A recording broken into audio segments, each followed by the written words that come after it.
আমার স্বরচিত একটি কবিতা আপনাদের পাঠ করে শোনাচ্ছি। কবিতাটির নাম ভয় হতে হও মুক্তি। কবি দিলীপ কুমার মণ্ডল। আমার প্রিয় দর্শকবৃন্দ ও শ্রোতাবৃন্দ, আপনারা অবশ্যই আমার ভিডিওগুলিতে সাবস্ক্রাইব করে দেবেন। এই জগতে শক্তি যার ভীতির কবল, মানুষ নামের কলঙ্ক সে তো বড় দুর্বল। ভীরু ভয়ের গুহায় থাকে এরা সারা জীবন, জীবন কাটায় ভয়ে ভয়ে করিয়া আত্মগোপন। মৃত্যুর পূর্বে তাহারা এমন বহুবার মরে, শ্রদ্ধাহীন মানবতার কলঙ্ক তাহারা অন্তরে।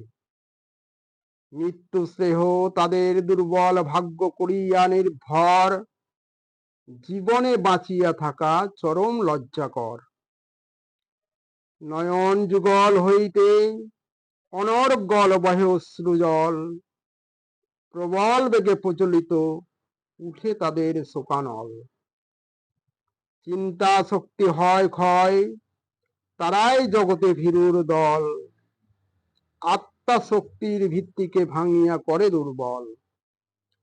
দুর্বল চিন্তা যেখানে, ভাবি পরাজয় সেখানে, জয়ের পথের সোপান নাহি কোনো বিপজ্জনক এখানে।